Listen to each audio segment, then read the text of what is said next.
अगर कोई यह प्रश्न करे कि ईश्वर की सत्ता है, उसका हमें कैसे पता चलेगा? तो क्या जवाब दें? हम हैं, पूरी प्रकृति है। जब मनुष्य एक फ्रिज जो है, जब एक फ्रिज अपने आप नहीं बन सकता, एक टेबल अपने आप नहीं बन सकता, एक टेलीविज़न अपने आप नहीं बन सकता। मनुष्य और मशीन का उपयोग करना पड़ता है। तो इतनी बड़ी प्रकृति अपने आप कैसे बन जाएगी? इतनी बड़ी प्रकृति अपने आप कैसे बन जाएगी? यह सारा स्वतः संचालित है, सब कुछ। तो वो परम सत्ता है जिसने इस पूरे ब्रह्मांड को रचा है। जब मशीन के मोटर के लिए बिजली का खटका दबाना पड़ता है, तब मोटर चलता है। तो पूरा पृथ्वी का घूर्णन कैसे हो रहा? चारों तरफ सारे ग्रह कैसे चल रहे हैं? जब हम एक साधारण मोटर नहीं अपने आप चला सकते, उसके लिए इलेक्ट्रिक की जरूरत है। वह जो सुपर इलेक्ट्रिक है, ब्रह्मांड की ताकत, वो तो कुछ है, तभी सारे ग्रह आदि चल रहे हैं। खेल हम खेलते हैं कोई, उसमें यदि अनुशासन टूट जाए, उस दायरे से बाहर निकल जाए, तो सब ध्वस्त हो जाएगा। ब्रह्मांड में जो सारा पृथ्वी आदि घूर्णन कर रही है और वो अपने परिधि को छोड़ दे, तो कितना बड़ा विप्लव हो जाएगा। तो वो कौन सी शक्ति है जो उसको बिल्कुल चलायमान किए हुए बनाए हुए है? और वो कौन सी शक्ति है जिसके कारण सूर्य के आधे हिस्से पे हम पहुंचते हैं, जहां दिन होता है, सूर्य के आधे हिस्से में जहां नहीं पहुंचते, जहां सूर्य की रोशनी नहीं पहुंचती, वहां रात होता है। हम तो अपने घर के रात दिन के लिए भी लाइट जलाना पड़ता है। तो कोई इतनी परम सत्ता है जो पूरे ब्रह्मांड को संचालित किए हुए है, उसे ही हम परमेश्वर कहते हैं, परम ईश्वर। उसे ही हम ईश्वर कहते हैं, उसे ही हम भगवान कहते हैं, उसे ही हम अलग-अलग नामों से, राम, कृष्ण सब नामों से बुलाते हैं, शिव नाम से बुलाते हैं, क्योंकि वो परम सत्ता है, वो परब्रह्म है और उसी का विलास ये पूरा पृथ्वी है।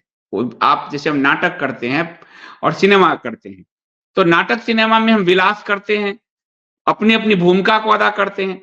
अगर हम भूमिका ना अदा करें, सब ऐसे खड़े रह जाएँ, तो क्या होगा? नाटक नहीं चल पाएगा, सिनेमा नहीं चल पाएगा।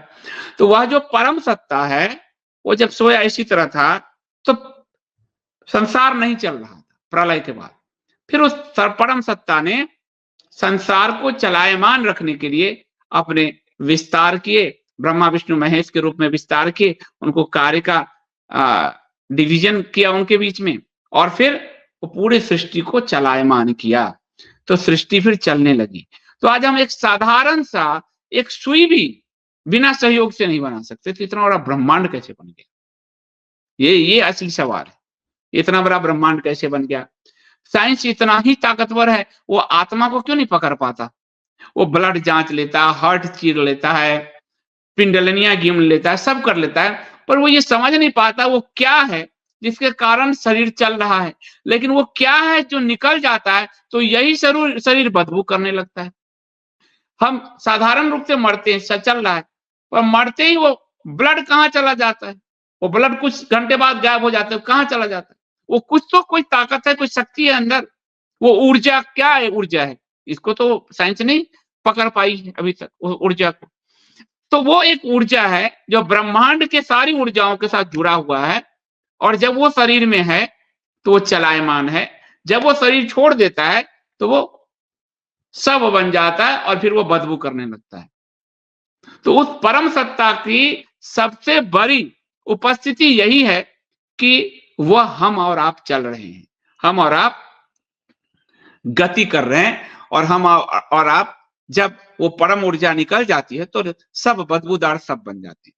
अब एक बीज है, उस बीज में बड़ा वृक्ष छुपा है। अब उस बीज को अगर हम हथौड़े से मारे, पत्थर से मारे, तो उसमें कुछ नहीं मिलेगा, सब जीरो। लेकिन वो परम सत्ता है, उस बीज में एक बड़े वृक्ष को छुपा रखा है उसने, और जब हम उसको अंकुरित करते हैं तो वो अपने अनुकूल परिस्थितियों के अनुसार वृक्ष में फूल फूल फल में बदल जाता है, वृक्ष में बदल जाता है। लेकिन हम वैज्ञानिक उस बीज को तोड़ के देखे, कुछ ना मिलेगा उसको। और उसने प्रयोग किया, उसमें जेनेटिक और ये वो किया है, मनुष्य को रोक दे रहा है। वो परम सत्ता के उसमें हस्तक्षेप किया, वो अपने इससे जोड़ के उससे जोड़ के बना, वो पूरा जेनेटिक बीज लोगों को बीमार, कैंसरस हो रहा है पूरा। तो उस बीज में जब वृक्ष छुपा हुआ है, इस पूरे ब्रह्मांड में वो ऊर्जा कितनी बड़ी है, जब बीज का वृक्ष हमें नहीं दिख रहा तो ब्रह्मांड की वो शक्ति हमें कहां से दिखेगी? जब इस मनुष्य के अंदर का वो प्राण, वो ऊर्जा, वो आत्मा मुझे नहीं, हमें नहीं दिख रही, तो उस ब्रह्मांड की महाऊर्जा हमें कहां से दिखेगी? तो वो महाऊर्जा को सनातन धर्म में उसकी अनुभूति करना होता है, यानी अध्यात्म की यात्रा करनी होती है। जैसे मुझे यहां से अभी कैलाश जाना है तो मुझे यात्रा करनी पड़ेगी। मैं कितने ही कैलाश का वर्णन कर लूं, लेकिन मैं कैलाश का सिर्फ वर्णन कर सकता हूं, कैलाश जा नहीं सकता, उसकी अनुभूति नहीं ले सकता। तो उसकी अनुभूति करने के लिए मुझे कैलाश की यात्रा करनी होगी। उसी तरह अध्यात्म में उस परम सत्ता को अनुभूति करने के लिए अध्यात्म की यात्रा है। और वो यात्रा क्या है? वो यात्रा है आत्मज्ञान की यात्रा। यानी वो जो परम सत्ता का एनर्जी इस शरीर में है, उसको अनुभूति करना है। उसका ज्ञान यदि हो गया तो अगर उस एक बीज का ज्ञान हो गया तो पूरे वृक्ष का ज्ञान हो जाता है। एक फल का ज्ञान हो गया, फल तोड़कर आपने सेब खाए तो पूरे वृक्ष में सभी फलों का ज्ञान आपको हो गया तो उसका स्वाद क्या है।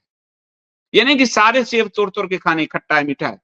एक फल का ज्ञान हो गया, खा लिया आपने तो सारे फल का आपको ज्ञान हो गया उस वृक्ष के।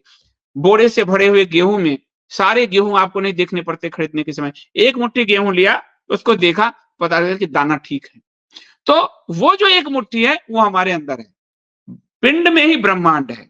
उस एक मुट्ठी की अनुभूति यानी आप आत्मज्ञान, ब्रह्म ज्ञान आपको अपना हो गया तो उस पर ब्रह्म का ज्ञान हो जाएगा। इसलिए कहा गया हम ब्रह्मास्मि, अथा तो ब्रह्म जिज्ञासा, ब्रह्म की जिज्ञासा से ब्रह्मसूत्र आरंभ होता है कि ब्रह्म क्या है, वहां से शुरू होता है। और वो अंत में तत्त्वमसि पर ये जो महावाक्य है, यानी वो तुम ही हो, तुम्हारे ही अंदर है, उस तक वो पहुंचता है।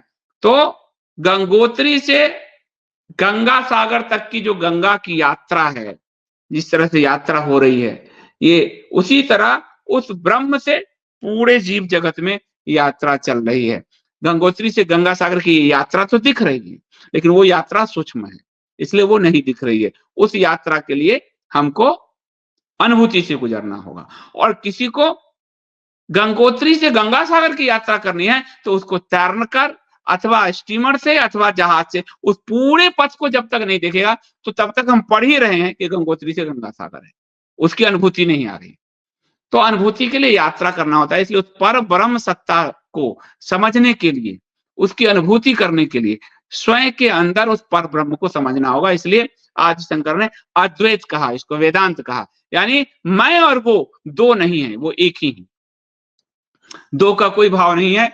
उस एक यानी इसको समझ लिया तो उसको समझ लिया।